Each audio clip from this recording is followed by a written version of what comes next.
Next month is my 10th wedding anniversary, but my best friend just sent me a bombshell. I was in my study, staring at the photo he'd texted me. A man and a woman, arms wrapped tightly around each other, walking into a hotel. The woman was my wife, Chloe. I didn't recognize the man, but something about his silhouette was familiar. I let out a long, slow breath and sank back in my leather chair. There was no other way to see it. My wife was cheating on me, and I had no idea how long it had been going on. "Are you sure?" I asked, my voice flat over the phone. "The Meridian Hotel. Room 701, Leo said. "Jared, let me give you some advice. Don't hold on to any hope. It'll just make it hurt more. You're a real asshole, you know that?" I appreciate the compliment. Fuck. I hung up and slumped back in my chair. I knew Leo. If he said it with that much certainty, he was 100% sure. Damn it. All these years, you'd think he'd learn how to sugarcoat things, I muttered to the empty room. Leo always had a knack for surprises, but this one was a horror show. My eyes drifted to the wedding photo on the wall. A radiant Chloe in a white dress, clinging lovingly to a man in a crisp suit, his expression severe and focused. Me. It was my favorite picture, the one I kept in my study, my sanctuary. Now, looking at it, all I could think about was my wife's betrayal. I wanted to throw it in the fireplace and watch it burn. I closed my eyes, and the past came rushing back. I grew up in a small, forgotten town in the Rust Belt. It was the kind of place people leave. Poor, with harsh winters and no opportunities. Most of the guys I grew up with were roughnecks who dropped out of high school to work at the plant or just left town. In a place like that, getting 2 kids into a state university was a major event, something the whole town celebrated. When I was 18, with money the town had scraped together for me and a small inheritance from my mentor, Leo, and I packed our bags and left for college. That's where I met Chloe. Her background was similar to mine. She came from a small town that was also suffocatingly poor. That shared history created an instant connection between us. After a few chance encounters, we started talking. From there, it was a natural progression.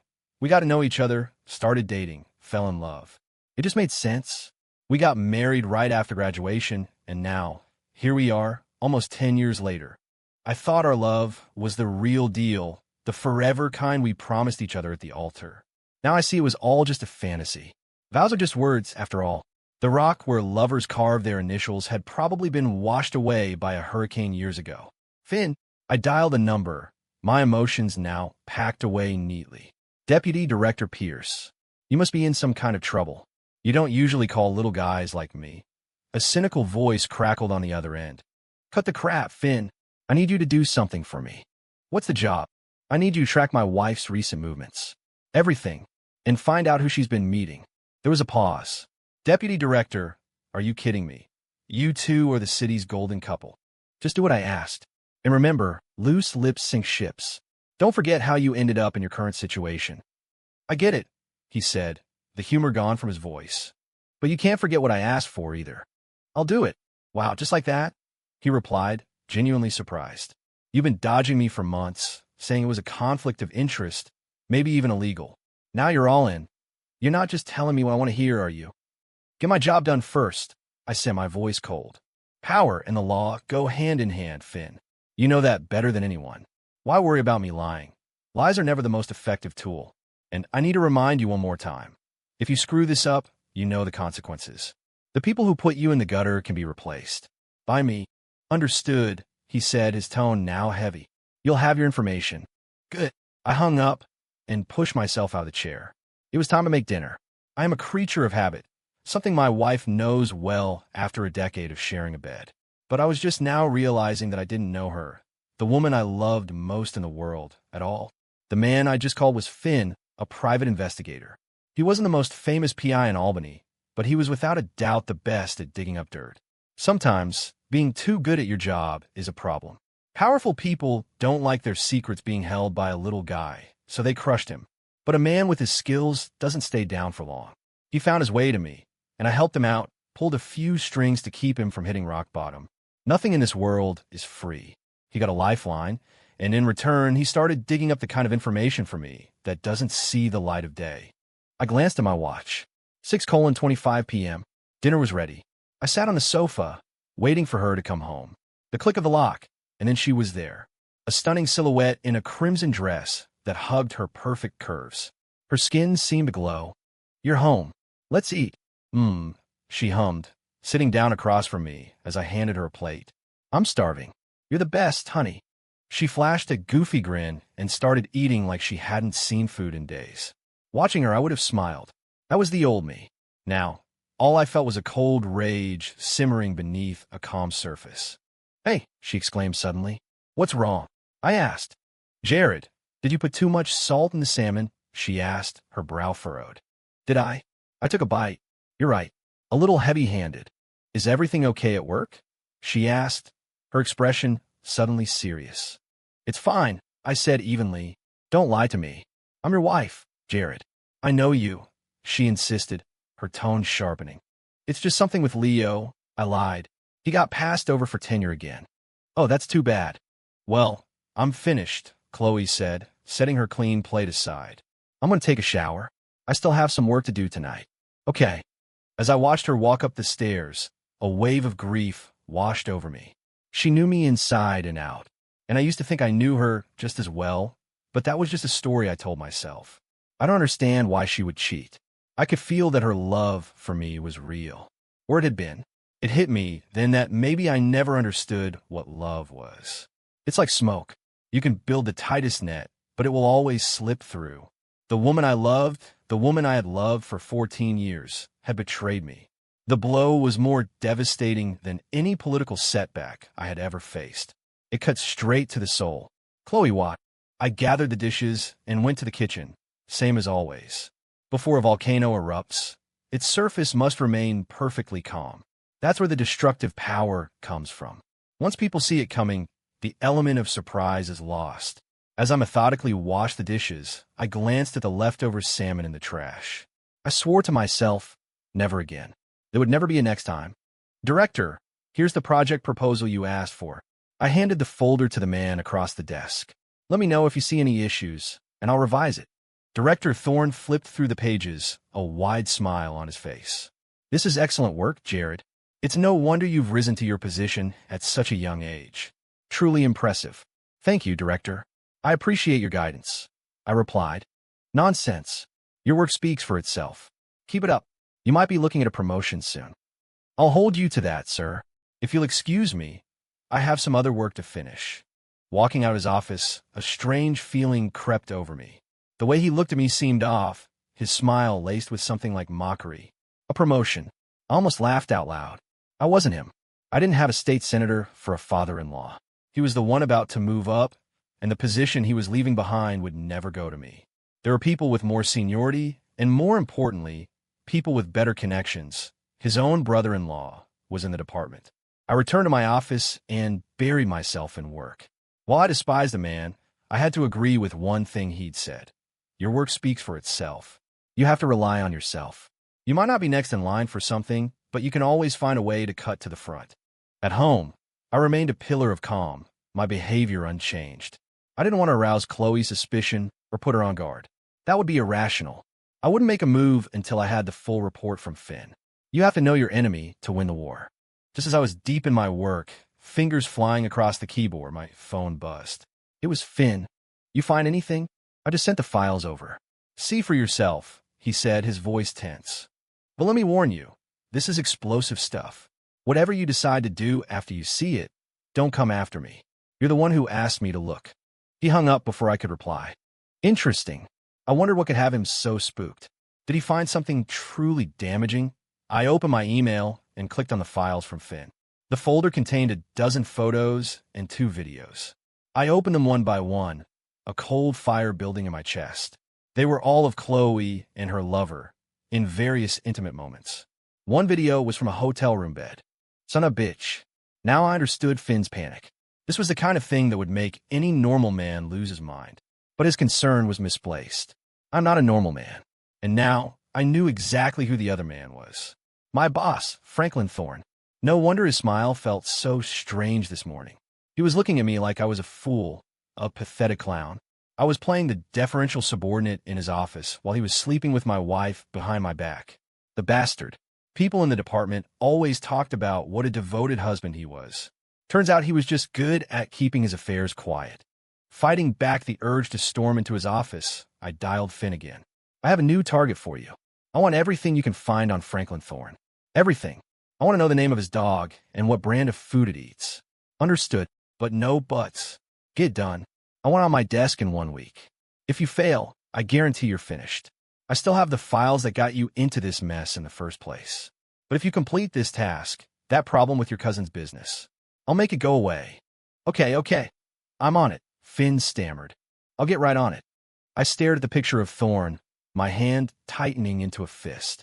I wanted to grab the letter opener from my desk, walk in his office, and stab him. But I forced myself to calm down. I couldn't throw my life away because of these two animals. I still had a career, ambitions to fulfill. If anyone was going down, it would be them, not me. Revenge is a dish best served cold, executed with intellect, not emotion. Rushing in would only destroy me. Besides, this disaster could also be an opportunity, a chance to climb even higher. Franklin Thorne, I whispered to myself. You want to play games? Let's see who's left standing. Looking at the photo of them together, I started to map out their ending. But first, I needed Finn's intelligence. And in the meantime, I had another call to make. Ashley, it's Jared. Are you free anytime soon? I was thinking we could grab coffee at that place on Lark Street you used to like. The day after tomorrow, in the afternoon? Great. See you then. I hung up, leaned back in my chair, and closed my eyes. Chloe, you were the one who broke our vows. From this moment on, I'm no longer bound by them either. Let that love burn to ash. 2 days later, after lunch, I was getting ready to leave for my meeting. Just as I opened the front door, a pair of slender arms wrapped around my waist from behind. Honey, it's Saturday. Why can't you just stay home with me? Chloe's voice was a playful pout against my back. Your poor wife has been working like a dog for 2 weeks straight. Don't you feel sorry for me? Hey, I'm just meeting an old friend, I said, turning to face her. I cupped her beautiful face in my hands. I'll bring you back a gift. You better, she said, feigning a stern look. Or you're sleeping on a couch. I won't forget. Kiss me before you go. I leaned in and pecked her on the cheek, then left as she waved goodbye from the doorway. Once I was down the street and out of sight, I pulled a tissue from my pocket and wiped my lips. Filthy, I muttered, tossing it into a nearby trash can. I couldn't wait for this disgusting charade to be over. Lark Street wasn't far from my house, maybe a couple of miles. As one of the city's main commercial hubs, the bus came frequently. I didn't have to wait long. It's not that I couldn't afford a car. On my salary, a decent car was well within reach, and Chloe, working in finance, made multiples of what I did. Of course we had a car, but a few months ago, I'd submitted a proposal to the city council encouraging citizens to use public transport to reduce emissions. As the author of the proposal, I had to lead by example to cultivate a good public image. I've always believed that sometimes a good image is more important than a good heart. Now arriving Lark Street, the automated voice announced. I got off the bus and found a coffee shop from memory. It was one of my favorite spots in college. I pushed open the door to a bustling crowd. It was no wonder the place had survived for so long. It was here when I was in college, and a decade later, it was still thriving. I found a table I'd reserved and sat down, closing my eyes to wait. About 30 minutes later, a woman in stylish casual clothes, her hair in a neat bun and wearing light makeup, sat down across from me. Ashley, long time no see. How have you been? I asked with a practiced smile. Oh, just terrible, she replied with a theatrical laugh. Jared, you have such a short memory. Do you have any idea how long it's been? Every time I call, you're busy, you have an excuse. For you to call me out of the blue, you must need my help with something. The woman speaking to me was Ashley Vance, 2 years my junior in college, and once a relentless pursuer. I was meeting her because her father was a very influential figure in state politics. You know me too well to bother with pleasantries, Ashley, I said, getting straight to the point. I need your help. I want to secure the position Franklin Thorne is about to vacate. Of course, she said with a sly smile. Anything for my biggest college crush, right? Thank you. Oh, don't thank me yet, she said, her playful tone turning serious. You know how I feel, Jared. I'll ask my father to help you, but you have to marry me. It's time a girl who's waited 10 years for you finally gets an answer. You know I'm married. I have a feeling that's about to change. I know your personality. You're not the type of man who can forgive a cheating wife, especially not when she's cheating with your boss. How do you know about that? The same way you do. Finn, the name surfaced in my mind. Of course, you could never trust him to keep a secret. Anyone who did was a fool. Luckily for me, I never had. If he were capable of keeping secrets, he wouldn't have been ruined by those powerful men in the first place. I agree to your terms, I said. As soon as I'm done with Chloe, we'll get married. Thank you, Jared, Ashley replied, a genuine, triumphant smile spreading across her face. The feeling of finally achieving a long-held desire is always sweet. Will your father be okay with a son-in-law on his second marriage? I asked. For anyone else, no.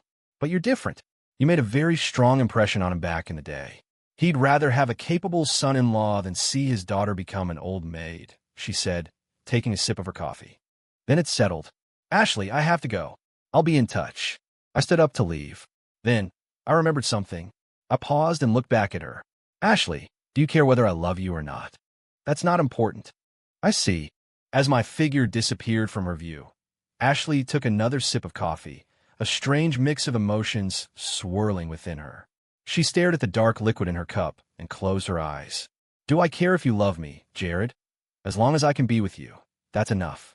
I have no illusions about you transferring your love for Chloe to me. I just love you. Waking up in the morning and seeing you next to me, that will be enough. You'll never understand. In love, the one who does the chasing never has the power to choose. You don't understand love. The noise of the coffee shop couldn't penetrate the quiet fortress of her thoughts. The moment the man she had wanted for a decade finally agreed, a sense of peace she hadn't felt in years settled over her. After my meeting with Ashley, I didn't go straight home. I went to a specialty electronics store in a discreet part of town and purchased the latest models of micro cameras and listening devices. Then, I went to a department store and bought a new designer handbag, carefully concealing a listening device inside one of its decorative clasps. When I got home, Chloe wasn't there. I had no idea where she'd gone. It didn't matter. The moment she cheated, the 10 years of love I had for her either vanished in a thin air or morphed into a bone-deep hatred. Her absence was a gift. I placed the handbag under her pillow. She loved surprises. I was about to give her one she'd never forget. I then began installing the tiny cameras in hidden corners of the bedroom. This room would now be under my complete surveillance. During my junior year of college, Leo got me into chess. He always said your style on the board reflects your personality. According to him, I'd be a natural field commander, a strategist who loves setting traps, luring an opponent in, and then slowly, methodically, strangling them for a decisive victory. Once the cameras were in place, I nodded in satisfaction and retreated to my study. I hoped they would bring me some interesting new developments. I sat in my chair and closed my eyes for a quick nap. The past few days had been exhausting. A mountain of work at the department, this mess at home, it was draining me. Time slipped by. It felt like I'd only just closed my eyes when I woke to the evening darkness. A glance at my watch showed it was already 8:00 p.m. Chloe must not be home yet, or she would have woken me. I stretched my stiff back and headed out to Riverside Park. Leo was having a rough time and wanted to talk. I took the bus to the park and easily spotted him on a bench, his clothes rumpled, his hair a mess.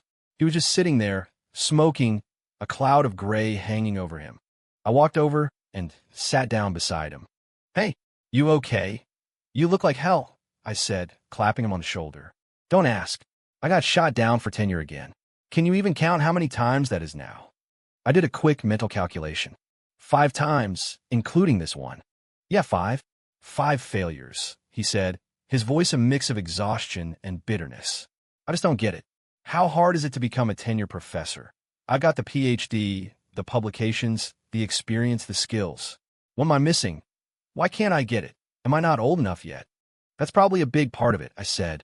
You know how it is. They always prefer a rusty nail to a new one. A rusty nail, he mused. That's a good one. Makes you wonder if the house they build with rusty nails is going to collapse. Depends on the foundation. Right, he said, shifting his focus. Enough about me. Let's talk about you. What are you going to do about Chloe? And what about Ashley? She told you. She told me. I thought for a moment. I'm going to divorce Chloe. She'll leave with nothing. After 10 years together, that's the least I can do. Then I'll marry Ashley. As for Franklin Thorne, he's going to pay. In blood.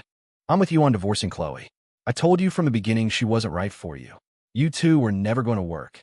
She's a bonfire, all passion and energy. You're still Quiet Lake. And if you'd married Ashley back then, you wouldn't still be a deputy director. But what do you mean, pay in blood? I don't want you doing something stupid, Jared. Murder is still illegal, you know. I know. I'm not that stupid. I said, my plan laid bare. But if his wife happens to stab him to death, you can't blame me for that. So you have a plan? I won't interfere, but remember this, Jared. You've always got a brother in your corner. Thanks, I said, and I meant it. It's not just for you. Don't forget, we're carrying the dreams of everyone back home, the hopes of the entire town. We have a heavy responsibility. Don't do anything stupid. And don't forget your mentor. Leo looked at me with an intensity that said he'd knock me out if I didn't listen. Understand, I said. By the way, do you need my help with the tenure situation? You know, if I made a call to the university, it might help. No. With your position, you shouldn't get involved. There's a lot of scrutiny right now. You need to keep a low profile. All right, I've got to go handle something. Okay, see you, he said, raising his cigarette in a mock toast. I'm going to have a few more of these. On the bus heading out to the suburbs, Leo's words echoed in my head. He was right. I couldn't afford to be stupid. The entire town had pooled their money to send me to college. My father died before I was even born. He was heading home from a construction job with his pay when he was robbed and killed. It was a chaotic time. Fortunately, the robbers were caught and sentenced to death. A small consolation. After I was born, my mother couldn't have raised me on her own. I was raised by the whole town, eating at a different neighbor's table every night. When I got into college, the town mayor told me that everyone was proud of me, that I had to study hard and bring honor to our home. I owed them glory, not a criminal record. And then there was my mentor. He was a successful businessman in the city, but he crossed the wrong person and was ruined by political maneuvering. He came back to our town, and for whatever reason, we just clicked. He was my mentor, and I was a student. He taught me so much. But in the end, he died. The last time I saw him, he said something I'll never forget. I finally understand, he told me. All of my tragedies happened because I didn't have power. Those words were burned into my memory. That was the last time I saw him alive. The next day, I heard he had drowned himself in the river. I wasn't overcome with sadness. For him, it was probably a release. From that day on, his words nurtured an ideal within me. The bus reached the suburbs, and I got off, heading toward a rundown low-income housing complex. I was going to see someone. He has leukemia and doesn't have much time left. He also has a daughter to support. I started helping him with his medical bills 2 years ago. Without my help, he would have died long ago. At the time, I just wanted to do a good deed. I never thought it would become useful. Now, I was going to ask him to do something for me. Something big. I found him easily. I handed him an envelope of cash and then told him what I needed. He hesitated at first, but in the end, he agreed. He was dying, but his daughter needed to live and live well. He had one condition, that I pay for her college education. I agreed without a second thought. It was a small price to pay. Walking away from the building, I looked up at the star-filled night sky and felt a profound sense of calm. The moment I received Finn's email, a plan began to form in my mind. But I don't like to leave things to chance. I always prepare a plan B, a backup. Now, all the pieces were in place. All I had to do was wait for the right moment. The next 2 weeks were quiet. Nothing out of the ordinary happened, except for a visit I paid to a psychiatric hospital and a courtesy call to Franklin Thorne's home, where I had a brief chat with his wife. I also picked up a special incense that Leo had managed to procure for me. Other than that, the only news was the constant chatter at the department about Thorne's impending promotion. Whenever I reported to him, he would flash a brilliant smile. And seeing his smile, I would smile right back. A few days after I got the incense, Chloe asked me what it was. I told her it was something for the bedroom, to enhance the mood. She seemed very interested. Time flew by, and soon enough, our 10th wedding anniversary arrived. If Chloe hadn't called to remind me to come home early, I might have forgotten completely. Perhaps in my subconscious, my marriage to her was already over. When I got home, I found Chloe dressed to the nines and a feast laid out on the table. The moment I walked in, she rushed over, beaming, and guided me to my seat. but I could see the nervousness flickering behind her smile. Now that trust and love no longer blinded me. My powers of observation were razor sharp. Interesting, I thought. It seemed she had something planned. Well, I was eager to see what kind of show she was going to put on. To our 10-year anniversary, Chloe said, raising her glass of red wine. Cheers, I replied, taking a small sip. I don't hold my liquor well. One drink is usually enough to get me drunk. Chloe knew this perfectly well. For her to push wine on me meant she was up to something, but to find out what, I had to play along. I took tiny sips, never swallowing, and after a couple of performative drinks, I used my napkin to dab my lips, discreetly getting rid of the wine in my mouth. After about half a glass of this charade, I was ready. Chloe, I'm sorry to be a buzzkill, but my head is starting to hurt. I think I need to go lie down, I said, feigning dizziness as I stumbled toward the bedroom. Once inside, I lay on the bed and pretended to be asleep. A few minutes later, Chloe came in. She stood by the bed for a moment, then gently shook my shoulder. Jared, wake up.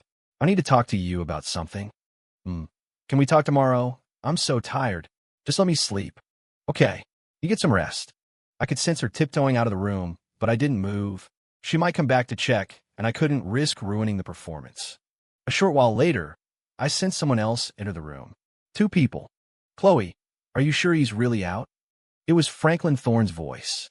What are you so scared of? This was your idea, she hissed back. Now you're getting cold feet? Act like a man. Well, it's the first time, you know. Anyone would be nervous. It was your idea. And what the hell do you have to be nervous about? You weren't so nervous at that department gala 2 years ago. The gala. Now I knew when it started. I had taken Chloe to a department gala 2 years back. She had disappeared for a while that night. At the time, I was busy networking with my superiors, trying to make a good impression. I didn't think to look for her. She was a grown woman. After all, now that I thought about it, Thorne had also vanished for a period of time that night. I never imagined anything could have happened between them. It was the first time they had ever met. It was a real eye-opener. That was because you're just too damn charming, he purred. Save the compliments. Help me move him. He's in the way. All right. I felt hands on me, moving my body off the bed and onto the floor. So, Thorne said, you really don't feel bad for Jared at all? Why should I feel bad for a man who can't keep his wife's love? You love your wife, don't you? But you're still here with me. Chloe, you know it's not love with her. And you should know that what I feel for Jared isn't love anymore either. It's more like family. Well, the night is young. Let's do something more interesting. I have to admit, this is kind of thrill. Wait, let me light this incense first. What is it? Something Jared bought. He said it was for, you know. Well, what are you waiting for? Light it up. Okay. A peculiar, sweet fragrance filled my nostrils. And soon, I knew exactly what the two of them were doing. For any man, it would be the ultimate humiliation. But I couldn't react. The last shred of my rationality screamed at me to endure it, or everything would be for nothing. At the same time, a fire raged within me, telling me that I would exact the most ruthless revenge on these two. They would die without a burial, their bones ground to dust. Divorce, leaving with nothing. That was all bullshit now. Only the sight of their blood would wash away the shame of this night. The next morning, I woke to the soft light of dawn. The room was empty except for me. The thought of lying on the same bed where those two had been made my skin crawl. I jumped up and went straight to the shower, wanting to scrub off any trace of that bed from my body. Under the steady spray of water, the events of last night replayed in my mind. But now, they held no power over me. There was no point in feeling anger toward 2 people who were already dead. After my shower, I got dressed and walked out of the bathroom to see Chloe heading towards me. The moment our eyes met, I saw a flicker of panic in hers, but I pretended not to notice. I stepped forward and wrapped her in a hug. I'm sorry, honey, I said with sincere regret. I ruined our anniversary last night. It's okay, Jared. We'll have plenty more chances, she said, her voice a little strained. Can you let me go? I need to take a shower. Okay, honey. I love you. I love you too. The moment she stepped into the bathroom, my face went cold. You're a damn good actress, I thought. It was time to close the net. A few days before Franklin Thorne's official promotion, I walked into his office. This time, I wasn't carrying any files. I simply sat down across from him and, under his confused gaze, took out my phone and played a video. The video was of him and Chloe in my bedroom. When he saw it, I could feel the shock radiate off him. I played just a few seconds before turning it off. "So," I said, a thin smile on my lips. "Are we ready to discuss terms, Director Thorne?" He composed himself quickly. "You had cameras in the room. You never trusted her, just like she said. Figures you can't trust a woman's word." He'd been in this game a long time. He was prepared for this kind of eventuality. But I could see a grudging respect in his eyes. To be able to endure what I had, that took a special kind of coldness. "That's not important," I said. "What's important is what you're going to give me to make this disappear. You, of all people, should understand the kind of damage this would do to a man's pride. More importantly, you should understand that if this video were to leak to the press, even a hint of it, your entire career would turn to dust." It was time to get down to business. "What do you want, kid?" A word of advice: don't get too greedy. We could always go with mutually assured destruction. "Don't threaten me," I scoffed. "Do you really have the stomach for that? You can try me." "All right, let's try." I took out my phone and dialed a number. "Hey, Mark, it's Jared Pierce. I've got a story for you. A big one." "Deputy Director Pierce, calling me personally? This must be huge." "Oh, it's huge. You'll owe me dinner for this one. It's about a certain director whose last name starts with A.T. "Stop," Thorne interrupted, his voice strained. "I'll do it. Just tell me what you want." He had lost. He had grown old and complacent. His well-preserved looks might have won over Chloe, but his heart had been softened by years of compromise. In this battle of wills, he folded. "Mark, something just came up. I'll call you back." "Sure." I hung up and smiled pleasantly at Thorne. "What do you want?" he asked, defeated. "Not much. The position you're leaving behind. I want it." Done. He knew it wasn't that simple, that his support alone wasn't enough. But a savvy old player like him also knew that if I was making this demand, I already had the backing I needed. "Also, I need the dirt you have on the other potential candidates." "I know you have it." Don't hesitate. Ask yourself, who's more important, you or them?" "Fine," he conceded. "Anything else?" "One last thing. After you move up, I expect your continued support." Done. I had what I wanted. I wasn't worried about him going back on his word. He wouldn't have the power or the time. I chose this moment specifically to corner him, to give him no room to maneuver. I also knew that he was likely planning to deal with me after his promotion, but I wasn't going to give him that chance. "And Director," I added, "since you've been so cooperative, I'll do you a favor. I don't care what you and Chloe do from now on. You can play whatever games you want, but I don't want her knowing about our conversation today. You're a smart man. You know some things are better kept between fewer people." "Agreed. Then I'll be going." As I stood up to leave, he spoke again. "You know, I always thought you were a camel. Turns out you're a wolf. I've been misjudging you this whole time." "You weren't wrong," I replied, pausing at the door. "If I weren't a camel, how would I have had the endurance to climb this far?